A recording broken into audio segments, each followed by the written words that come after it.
All right, y'all. So we have this tweet I put up about a week or so ago, and just asking for people to, give questions about improving, or if they just want general advice here. We have a few comments here, and I actually do have Abe here with me. 3 times number one ranked player, as he likes to say. Hey, Abe, how's it going, man? What's up? It's going good. Awesome.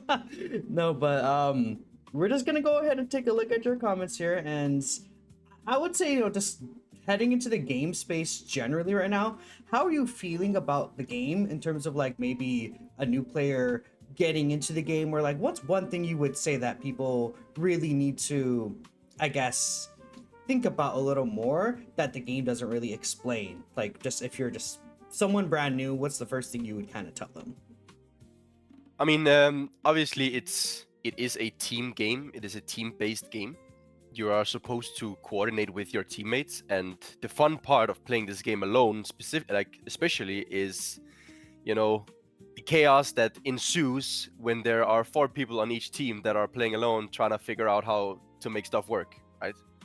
Yeah, definitely. But but the thing about this game is that it's obviously very very easy to get into because it's very simple. There's not a lot of characters at the moment. There's not a lot of items you have to think about. The abilities are quite straightforward.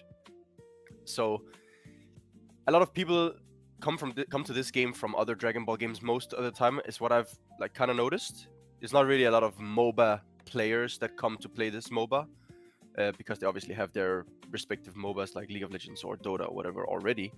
So it's mostly like just Dragon Ball fans that come and play this game, and I feel like they just want to get in there and they just want to fight. They just want to fight people, which I get, but I think a lot of players tend to overlook like the more strategic aspect of the game and just focus straight on like I just want to fight. I just want to fight. I don't want to touch no tower. I don't want to go to no boss. Like I just want to fight. Yeah, what are objectives, man? Like, Yeah. What are they? what are they?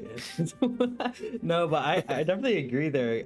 I think that's been the same way since the game released, and honestly, I feel like a part of that is the game even tells you about like attacking the god of destructions, but a large part of the tutorial is about, oh, this is how you farm and this is how you fight other players. And then at the end Mhm. they're like, oh yeah, there's also this tower, there's also the god of destruction, that's just a thing there. And the game doesn't focus enough about like, oh, this is what happens when you get objectives like triple boss, or I just feel like the importance isn't stressed enough on that. And obviously, again, Yeah. Dragon Ball fans will want to fight in general, but that only just like I think feeds into that idea. And that's where it's like the tutorial, even it just not being on the actual like map itself, it's on like a self-made like custom map. Yeah. I think Yeah. that it just doesn't allow players to fully understand how the gameplay flow works, and it makes people have to reach out elsewhere. And a lot of people just aren't going to do that if they're just like, oh, I'm going to try this new Dragon Ball game that's free, and I'm just going to play it for like 2 hours. And then if I don't like it, I'll just stop, I think Yeah. that doesn't help I bring agree. people in. But yeah, no, the game is pretty simple. And I think over time we've been getting more and more complexity in the characters that are releasing. I mean, Goku Black, for example, he's a character Oh yeah. that like feels like there's multiple ways to kind of play him. I think, and like kind of strategize around his zones and everything. He's very interesting as a designed character. Um, Mm. but either way, let's hop right in. And number one is Ziad. How could you remove Khalifa from the game?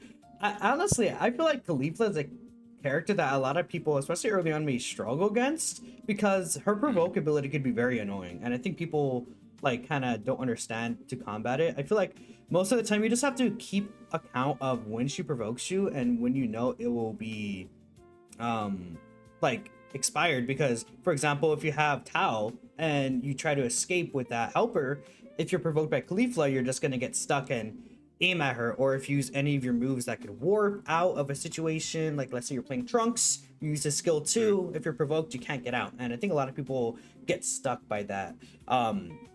But Yeah. I think she could be very annoying for that case, right? I mean, Caulifla early on, like in the game's release, she was like the character that everyone hated. Like she was the ultimate Gohan of season 2. She was the season 2 ultimate Gohan of the early stages of the game. Everyone hated playing against it, and it made sense, right? People wanted to play Trunks, they wanted to play Goku. There weren't a lot of characters back then, so you were kind of limited into what you could play.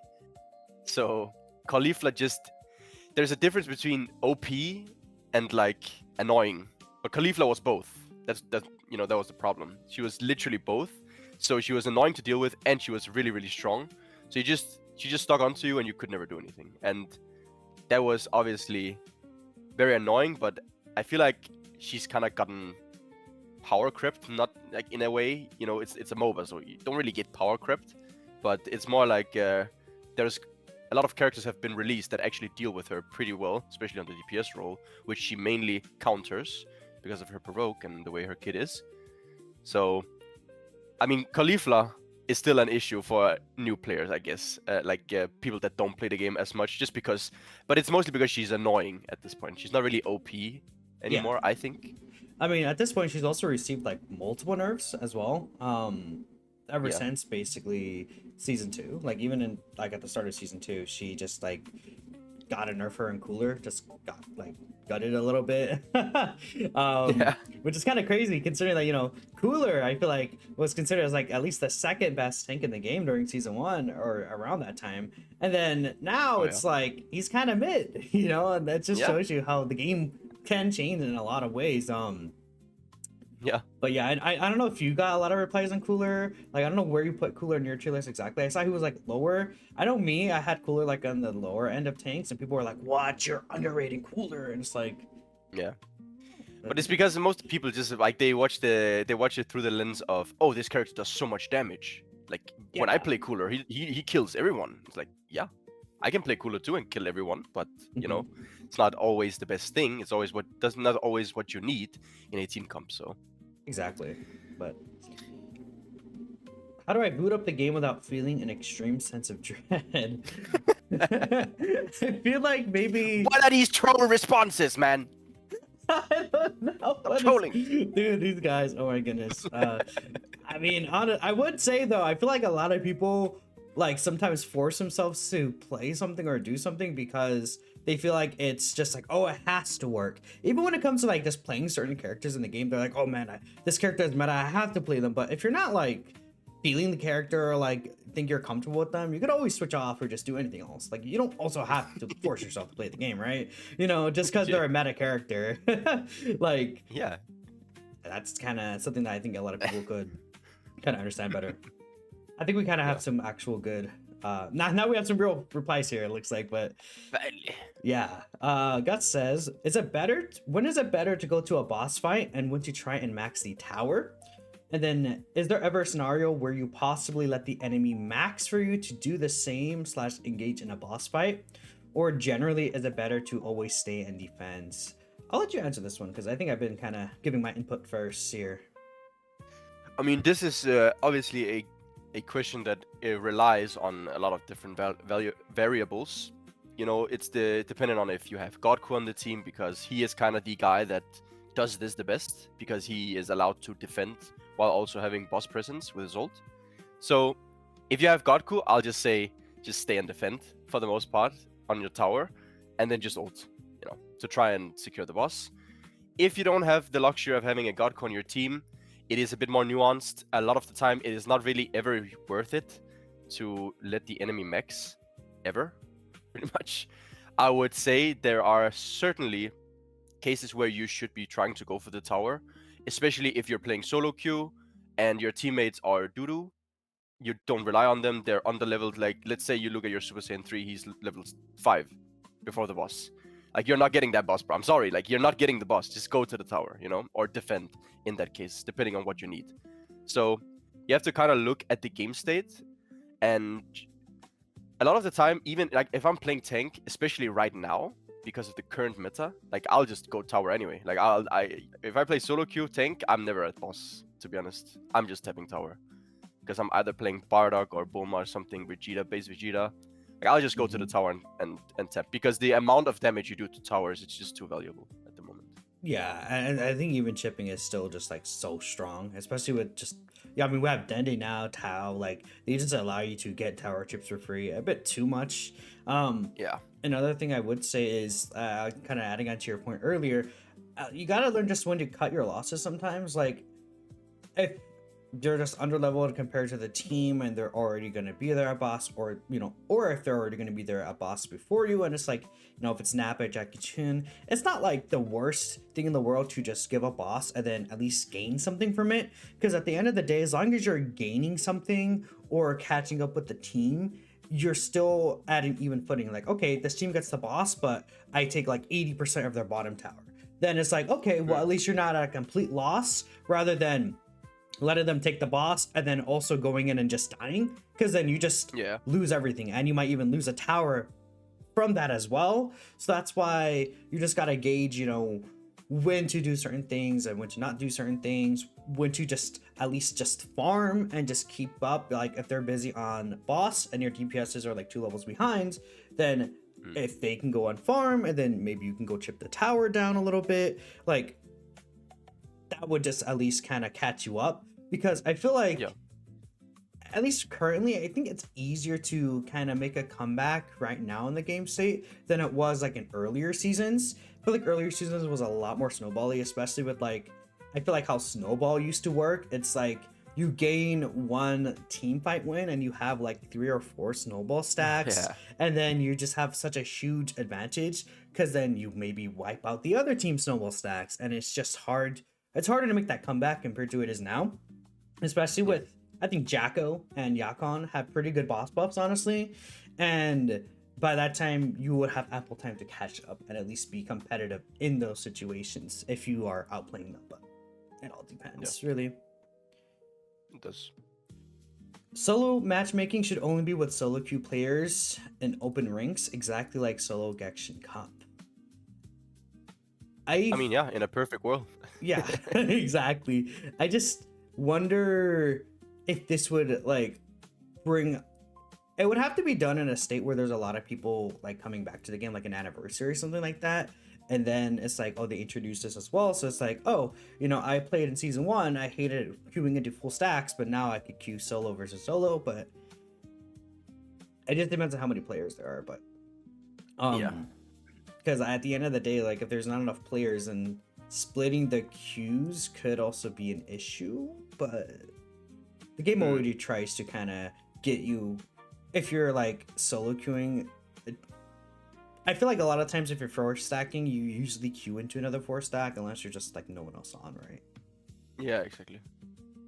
How do you avoid bad teammates? You just can't. Like, it's just you can't. Part of the game. It is.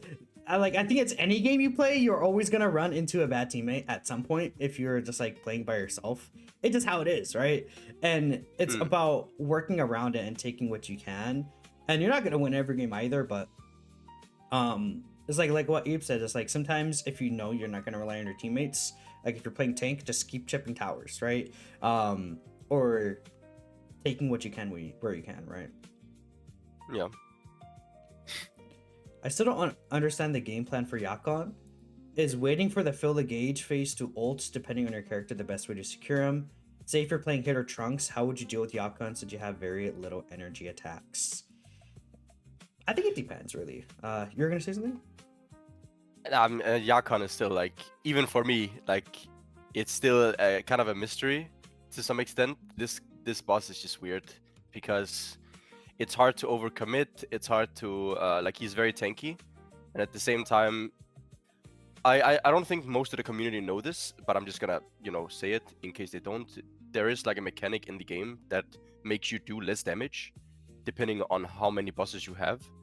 So if you have 1 or 2 bosses, like, you'll do 25% for each boss less damage up until the second boss, or is it the third? I think it's the second. I think it's capped at 2 bosses. Yeah, it's capped at the 2. Yeah. So at 2 bosses, you do 50% less damage to the boss. So obviously, in some cases, you can just rush Yakon. If you have 0 bosses and you're doing Yakon, you can melt it very, very quickly. But you have to be more strategic with it, depending on if you have some boss, if you have 1, if you have 2. Most of the time, if you have no energy damage, it's just like, it just feels bad. Like, I wouldn't even do it. Like, sometimes we just like the people that I play with and I, like, we just don't really do it. We just look for fights. We just play around the vision block that Yakon gives and then like hover around, because a lot of the time you can get free jumps on people that just run past because you can't see into it, but you can see out. So it again, it just really depends. A lot of the time, I think people are trying to force Yakon, and he does a lot of damage too, and he knocks you out of the ring and all these things. So yeah. Yeah, it's very chaotic around Yakon, I feel like, and I think the best thing to do is, again, like you said, take advantage of the vision there and take the fight, and then after it's like, okay, you know, we have like 2 or 3 secures of the enemy team, then you could take Yakon, because you all have ample time, even if you have the boss damage reduction, but Yeah, exactly. or you could just push tower, you know? One of those two Yeah, things push could tower. Yakon, it's mostly just energy attack. I kind of talked about it already. Yep.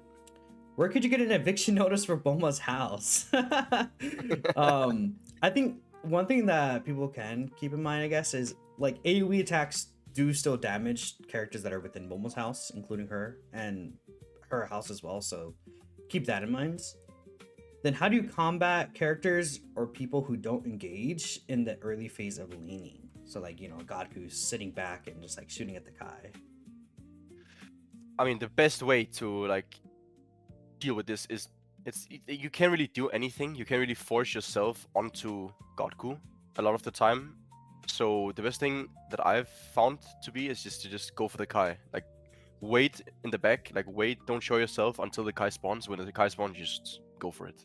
Like just use your stuff on it and hope that you lasted it. Try and time your abilities and then just leave. Like there's no point in laning into Godku because he's just gonna rush attack you from range, get his passive, and then just melt you down, and you'll just lose the fight anyway. That's what I've found at least. Mm-hmm. And worst case scenario, there's always the option to just like take back farm, like because I feel like that too. With how much farm there is, it's like you could at least stay like still pretty competitive. Like if you know, like I don't know, even if it's just not against Godku, but like a Kale or something on Superstar, or just a character you just like, if you know you're gonna lose Kai, then there's no point in contesting in the first place, I feel like. And it just depending on their team comp, of course, and then you could just take at least all the farm around so that you could maybe deny XP or at least keep competitively like in levels. It just depends though, because like if I know if I'm going against like a you know, it's kind of like in season 5, if you're going against like a freeze land, you don't have a freeze landed team, he just walls you off or uses wall to secure Kai, and it's like sometimes you can't really do anything about that. So if that's gonna happen, at least take something from that rather than just losing, you know? Yeah, then don't contest, like do something else with the like a lot of the time, especially in the top lane, you can just let Frieza will just try and contest the Kai, and then like if you know that you have no chance of out securing it, it's better to just go down and take the middle minions. Like even if it's a bad trade, like it's the best that you can get. It's better than losing the top Kai and then he goes down and also takes the bottom like minions in the lane. So like sometimes just make the trade even if it's unfavorable, because that's just how the game is. Sometimes you're not supposed to always be able to do something at all stages of the game. There are certain characters that work better in the mid game, early game, late game. Just depends on what you're playing and what you're playing into. And a lot of that is like understanding the characters as well, but the more you play, the more you'll see these characters, the more you'll kind of grasp it. I think it's something that you just acquire knowledge of throughout your time playing, right? Yeah. How and when do you know how to choose the right cards at the right moments? You understand swapping to something mid and late game to help in the moment is helpful like Action High, but what about early game, especially this season with build up being nerfed? It just really depends on what you gain from switching your card, or by, you know, having a certain card. Like if you see you're facing a Piccolo and it's like a superstar Piccolo, and you know, like, oh, you know, he's gonna be just trying to like grenade me all the time, you could just run Solid Barrier, for example, and you just completely counter that character for the most part. But it also just depends really on your matchup or stuff like that, right? Yeah. I mean, no one really changes cards early for the most part, because you don't have the card energy usually. Most characters just have their, you know, set build, and then you can like kind of tweak it. Like again, as you said with Piccolo, for example, like if they have a lot of burst, if I'm playing a character like, say, Kefla, right? And my character usually goes Snowball, Giant Slayer. Like, oh, I can see that they have Trunks, they have Piccolo. Maybe this game I shouldn't be going Giant Slayer. Maybe I can go Barrier to counteract these high burst characters, so I don't just get blown up, you know, by basic abilities. So it's kind of more like that, and also especially in the late game, like later into the game, a lot of people like to play, for example, Godku with Giant Slayer, and then they'll have it ready. They'll have barrier ready, so that if they're getting jumped mid-fight, oh, now I'll quickly just press my keyboard and then switch to barrier mid-fight. You know, that's mostly what it's about. Sometimes people also swap to Epic Hunter to like if they're gonna do a late game boss and they just want to make sure that they're gonna get it. Other than that, it's just like, most characters just have their standard builds that they just want to do for the most part. Yeah, I would agree. Hey, just really just certain situations you'll switch your card.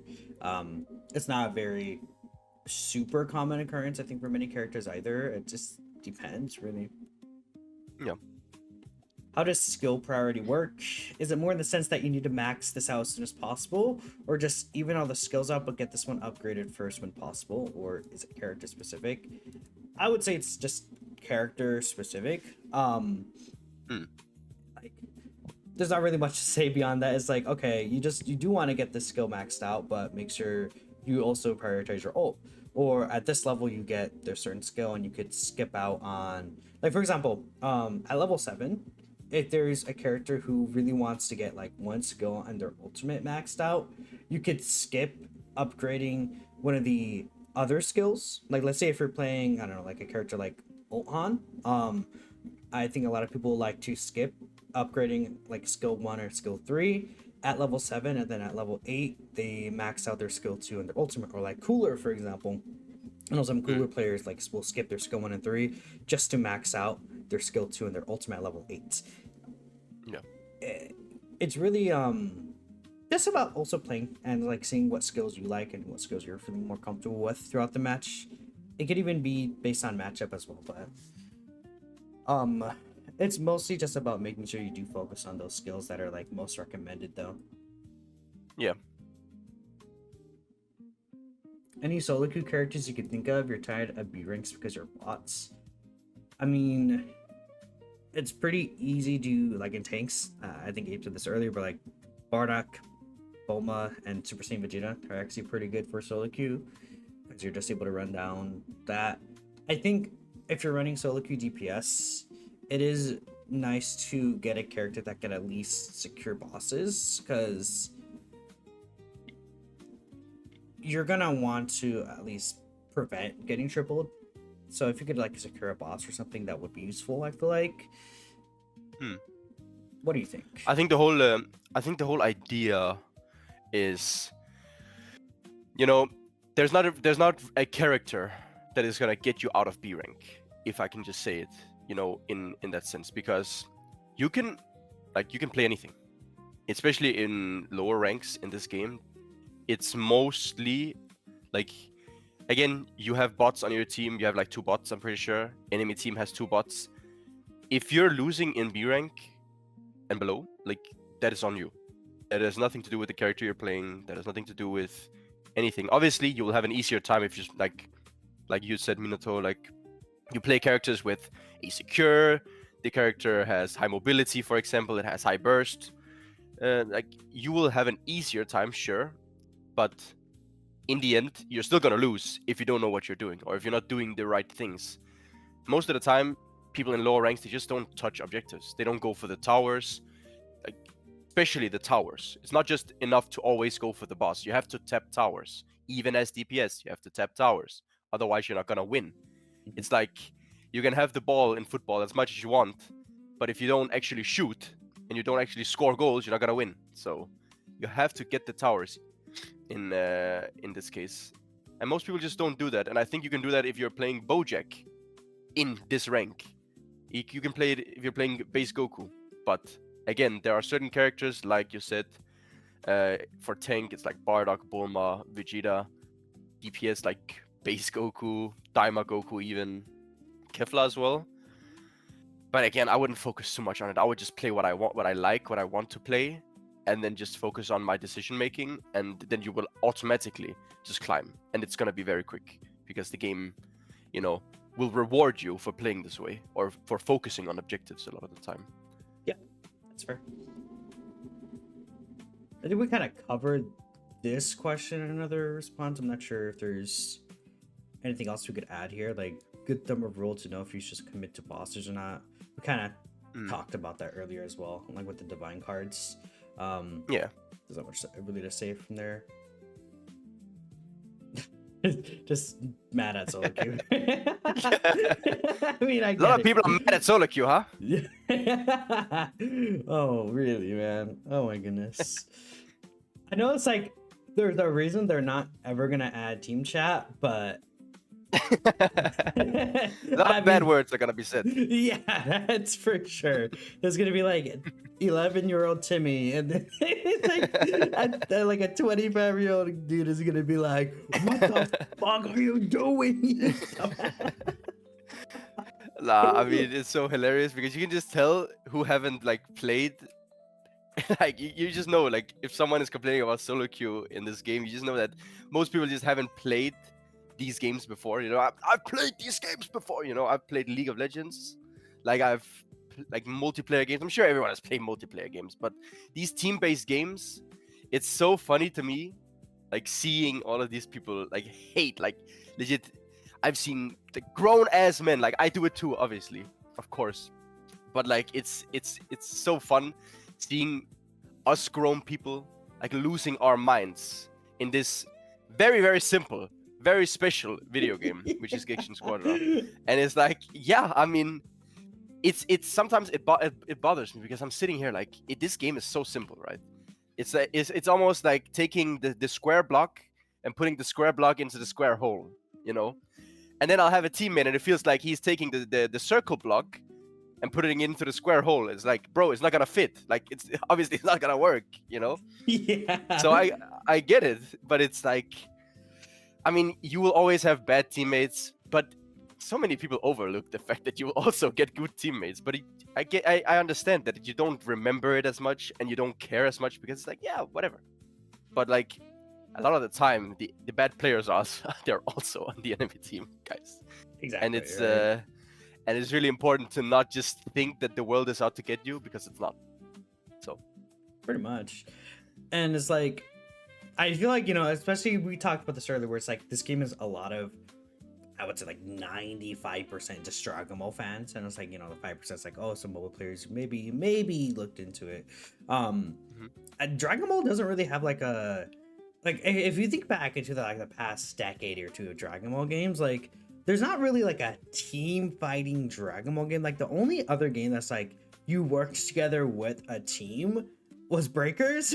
But like all these like console games releasing, even like mobile games, it's like they're not like you queue in with another player like every single match, and you know, no, that's not how that works, right? It's a lot of the times it's just 1v1s in these Dragon Ball games, or like maybe everyone together fights a raid boss, but that's kind of it. Yeah. How would you improve aiming with long range characters on console? So this is like controller. I actually can't really say much about here because unfortunately I don't play on control. I don't know if you ever tried that. I mean, I've tried it, but yeah, I'm not sure. Yeah, I think some of my friends have said that I play on controller that they like obviously you should turn off the aim assist. I'm pretty sure. Because like I'm not sure if there's like a difference between aim assists, but I'm pretty sure a lot of them have been turned off, or the log on at least, because a lot of the time it'll just log on to what's closest or something, which is in a lot of cases obviously not going to be very good because sometimes it'll just log on to a minion. Yeah, just like Beerus' ult, right? Oh yeah. Yeah. But I would also say, I guess something that could help is just maybe paying attention to the map a little and seeing like, oh, where some people may be, because I know like on console it's like unlike on keyboard and mouse or like on PC in general, like you can unlock your camera and kind of see where people are a little easier, and that's something you can't do on console from what I understand. So it's kind of just like gauging that a little bit, you know. Yeah, I agree. The counterplay to Superstar Bulma throwing her house on every objective. You just gotta do your best sometimes. I mean, there's certain character like a lot of the time you just need to get in position. Like you have to be there on the boss early. I know it sounds very scary being on boss early, woo, but like you have to be there and you have to be able to punish people from entering. Like a lot of the time you're focusing the wrong thing. Don't go for Bulma when like if you're in position on boss, like don't focus the tank. Focus the other DPS. Like focus if they have Godku, focus the other guy. Like if they have Trunks. If you kill Trunks, then who is gonna like get the boss low for Godku? Then Yeah. it's a 4v2 a lot of the time. So it's about making the right decisions, and a lot of the time, obviously, in solo queue, you'll have one guy who's jumping the tech. There's another guy who's jumping the DPS. The third guy is jumping the tank, and the fourth guy is just chilling in the back doing the boss. You know, and that is obviously something that you have to just deal with. But a lot of the time, like you have to get in position early against these characters that just are stupid. Yeah. Characters like Frieza is very good if you get in position early, because then Bulma can't even get to the point because of the walls and like the ult and stuff. So it just depends a lot of the time. There are characters that can deal with like this Bulma character, but I mean she is overpowered for a reason. So Oh, definitely. One thing I would also say, like, if you're trying to focus on a certain target, this doesn't always work, but there is a ping system where you could be like, oh, let's find this certain enemy on the enemy team and try to take them out. Yeah. I think that ping system is very like vague, but at least if you like ping an enemy, if you have competent people on your team or like someone who at least like will understand what you're trying to say a little bit, could work out for you. Because again, like we said earlier, you're not always gonna have the worst players on your team every single game. Like you're gonna have matches where people will at least listen, and it'll at least better your chances if you're like solo queuing or anything like that, right? yeah. How could you get out of C rank this season? Can you be a better cooler player? It's really just about understanding your matchups, and when it comes to cooler, you gotta play more like a technical character, I feel like, rather than a tank, because he feels a lot more like he just gets melted. Like at this point, cooler is like Yeah. he gets melted so easily. You gotta the issue with cooler is he's a character that obviously is really good at setting up other like DPS or something like that, especially with like his ultimate or his skill 2. He could do a lot of damage, of course, but you just gotta also kind of learn when to time your iframes as well, because if you do time them properly, they can be helpful. If you are expecting to get bursted down a little bit, like the iframe could help you like not taking nearly as much damage, of course, because it's an iframe, right? But getting out of C rank is really just understanding to go for objectives. I think you even said this earlier, but if you don't ever push objectives and you're just going for fights, then you're just gonna stagnate the match, or it's gonna get to a point where the enemy team, maybe they will go for objectives, and if you're not, then you're just gonna lose by default over time. Yeah. How do you earn or use cards? You will earn cards based off the damage you deal. I'm not sure if it's the damage you receive either, but it's mostly this damage you deal, correct? I think so. And by using the Do card, everything. yeah, pretty much, right? There's like I think they teach you this when you unlock the cards, but there's 2 ways you could have it set for automatic and manual. I feel like, at least me, a lot of the point, like I set up a lot of cards ahead of time, and then I just select which card I'm going to use, because most characters will use the same cards. For Z Broly and Kale, I think Z Broly will end up using Build Up, Prepare to Die, or Giant Slayer, I guess, and then Defense Step. Then Kale, it kind of depends, but I think Snowball, Giant Slayer, and like Number Breaking Jump, I guess, would be her best build, right? Yeah. I mean, yeah, that, or like sometimes if you need it, you can go defense step as well, depending on what characters there are on the enemy team. Yeah. If you're playing around it, obviously, but yeah. What is the best tank for Mini Goku? For mini Goku, I Like, mean, I've played a current-wise? lot of Daima. I assume that's what he means, like Yeah. as a lane. It's I mean, just anything that can like stand in front of him, essentially. Like characters like Bulma don't really synergize that well with Daima. I mean, it's not like it's bad, because Bulma is just that good that you can just put the house down, get the car, and just run away. But like characters that just take a lot of like soak a lot of damage are really good for Daima because it allows them to just do damage without being, in danger. A lot of CC, obviously, if they have stuns, if they have pulls, anything like that, it's obviously always good for Daima as well. Because then he can just take advantage of his long auto attack range, or rush attack range, sorry, in Gekishin, and just doing damage for free. The character is, like, again, he is very good individually, which means that he doesn't really rely on tanks at all, like, in general. So you don't, like, you can play anything, this guy, at this point, to be honest. It's fair. I haven't used that much mini Goku. I feel like DPS is like my what's the least best played role, but I play technical a lot more. So I haven't used mini Ku since like I think like season 1, season 2. You're definitely more versed in mini Ku than I am, right? How can I efficiently make use of the free cam in battles when you press Y? I assume you're on keyboard and mouse.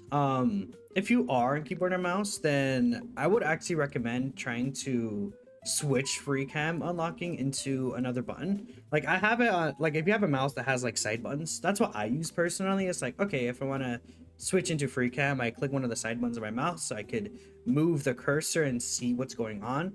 I feel like a lot of times you just want to look. I like to like use it to scout ahead of me, or if I see my allies are giving me vision, and especially if I'm playing like a long range character, or it's so I can know what I'm like heading into, so I can know how to better position myself. I know you use free cam a lot of the time in your fights though, so you could give way more than me, right? I mean, I feel like if there's one thing I could just say to everyone playing like on PC especially, it's like just force yourself to play without lock cam. Like it's just the best thing that's ever gonna happen. You'll be able to see so much more. You'll be able to get so much information that would be limited if you couldn't.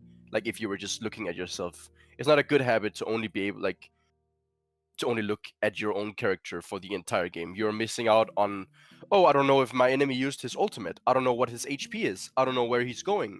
There's so many things that you just don't know because of it. And I would encourage everyone that plays this game that has the ability to just learn how to play without a lock cam. Just force yourself to do it. Even if you're gonna troll like the first games where you do it, like just do it, to be honest. Yeah. You want to be a better Boo player? Boo's been your main ever since early access. So you're talking about Fat Boo, I am assuming. Yet I can't seem to really get a hang of him. You feel like you could be a lot more useful to your team. I feel like Fat Boo, like I used to play Fat Boo quite a lot. It's just really knowing your positioning, and it also depends. Like obviously Fat Boo is a lot better if you're with a brawler character, I think, obviously, because they're gonna be able to just live more and you'll have more opportunities to kind of stay behind them and support them. I would also say learning how to hit your candy beam shots is huge, right? If you're really good with landing your candy beam, that could switch the game so drastically. Especially if you see they're all grouped up on tower or like even a boss and you're just like right outside there, you could just candy beam them. If you even could just get like 2 of them, it could be so huge. And then obviously know that even when you eat them, your enemies, or not your enemies, your allies can still damage any of the enemy heroes that you eat whilst they're inside you, and you can kill them through that. Not only will they take that burst damage and just can't move, I do think that candy beam could be super effective. It's just that Bapu feels kind of like a bot. I think most of the match is how I feel about it. Is like you don't really have that much presence, and I think he could be picked off a bit easily. Like he's not really tanky either, he's just kind of there. He can be annoying, right? But that's really all I would say.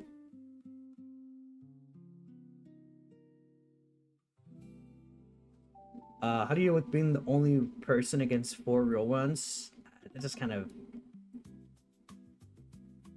there's not much to say. Like, I mean, yeah, it's just like bad draw, man. I mean, I would just say obviously it's kind of ironic because I complain about teammates as well when I play solo queue, and everyone does, and it's fair. But if you keep having the mindset that like you're always like getting bad teammates and blah blah blah, and you're held back, like one thing you have to realize is you're not. Like no one is stuck in a rank because of their team.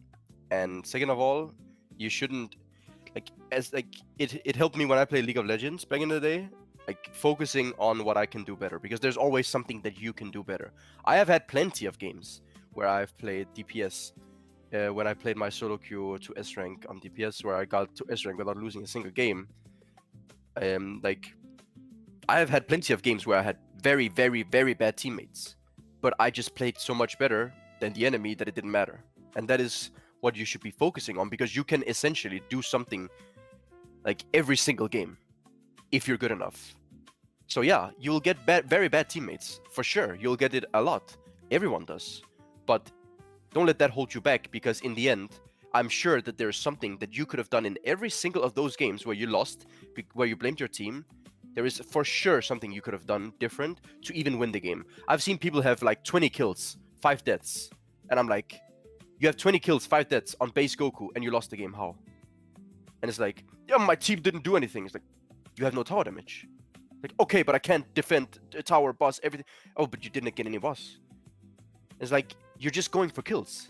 You're just going for kills, then you're dying, giving a lot of XP to the enemy. Going for kills, getting, like, you're over-leveled, dying, giving XP to the enemies. That's just what you're doing on repeat. So... How do you... Oh, wait, actually, before we say this, I want to say one other thing you can do is... I mean, you obviously don't know how good the players, like, in the official Squadra Discord could be, or just, like, even in the community. But if you are having issues just, like, with bots, I feel like it's a lot easier to find players in the community to play with than people will think it is. Like, even if it's just one person or two people, it can make a difference for sure. Like, if you're just like, oh man, I'm always getting teammates. And then at that point, you could also understand, like, oh, this is how I can play better as well, rather than just blaming it and just bots. Obviously, you should be doing that in general, but I think it's a bit easier than you would think to find people who can like play because there's so many people who are like, man, there's always bots, I'm always in solo queue, but if like those people would go out of their way to find players to play with in a team-based game, I feel like so many people's issues would be resolved off that alone. You know, but yeah. That's me. How do you efficiently use Vegito in this meta? You've been trying to use them, but always get wrecked by Kefla. Kefla is a character, he's very annoying. Like in general, I think a lot of characters is like, man, I always get wrecked by Kefla. Like that will happen. What would you say? Because I feel like Vegito can get like bursted really heavily by Kefla, especially like on skill 2 boost or superstar or something like that. I think with Vegito, like me personally, I just try to make sure I overlevel. Like, and then it's like if you have a huge level advantage, it can be a lot easier for you to kind of handle with Kefla, and she also doesn't have that much HP. So if you kind of play around her appropriately, you can get her to back off because you kind of can out-sustain her, especially if there's a bunch of people grouped around and you time your skill 1 well. You could also dive on her, like with your ult, if you like use it properly. It depends, really. I think that's like the best bet is like save your form as late as possible and then transform before the first boss, and then you just look for Kefla in the boss fight and just ult her. Just literally just jump on her, wait for her to vanish or whatever, then you ult her, and then you just throw everything on her. That is the best bet you'll have of playing against this character. It doesn't matter if you have to solo ult her, like just kill her. Because Vegito, when he ults, is super, super strong, and not a lot of characters are going to kill you when you're ulting. So that's what I would do for the most part. I think the character is super hard to deal with, Kefla, and it's probably the best bet as Vegito. He is a character that is present in the fights, so you kind of just wanna be there fighting in team fights, just killing, like looking for Kefla, because she can't really do a lot when you're ulting her. Yeah, that's makes a lot of sense to me. Because if you just let her, if you don't, you kind of have to be, like you said, it's just a bit aggressive against her. Because if you kind of play a little too safe, then she's just gonna kind of run you down. Yeah, exactly. So yeah. Oob. You love Oob and you feel like his dash is vital, but how would you manage the charges and position in a game with Oob in general? I mean, Oob is like, you just have to just use it. Like the Oob is like a ranged character, but he's very aggressive ranged character. Like you wanna be kind of close range anyway, but you just have to. I would at least save my vanish and then focus on using my vanish as a last resort instead. And just the vanishes are so short cooldown. Like just it's kind of hard to say because it depends a lot of the time. Use your skill 2 alongside your skill 3 because a lot of the time, if you're against, for example, Cooler, you want to use your skill 2 and then like you can dash freely. So don't just like spam dash. Obviously, you don't need to spam it because it's not used mainly for damage. It's more as utility because most of the time the damage from Oop comes from his rush attacks anyway. But you just don't be afraid. You have to play Oop with balls, to be honest. And yeah, obviously, again, it's hard to say how you should play him. Just depends on the matchup in the game. I feel like it's also just like you get to spam your skill 1 to keep your stacks up as well. Yeah. Like a lot of times, what I do is if I'm like kind of trying to head to boss, I like skill 1 on the tower when I reach the tower. Because if you guys don't know, like when you're leaving from inside, like your God of Destruction, you do actually leave at full speed rather than having to do the running animation and then you do the dash. You could use that to your advantage, honestly, in a lot of situations. Because, like, for example, if you play with Oob and then you're using your skill 1, like, when you're in the middle lane, then you're going to have to do the run animation before flying again, and that could slow you down. So, I feel like that saves me a little bit of time, but even sometimes saving a little bit of time could be huge throughout the course of a game. Yeah. I feel like a lot of time, like we've kind of answered a majority of these questions, and I think at this point, like it's just gonna get a little repetitive. So I think we can kind of end it here. This is what, like a 50-minute recording or something. We've been here for a minute, so all right, y'all. So at the end there, my internet actually did cut out, so we weren't able to kind of get our final thoughts put together. Abe had to go for a tournament, but we want to thank you for watching all the way until the end. Let us know if you enjoyed this or have any feedback about this style of video we made here. We're thinking of maybe doing this once a season. Again, not for sure. Let's just see how you guys feel about this one. But I appreciate y'all, and of course, we'll catch you guys next time. Peace out.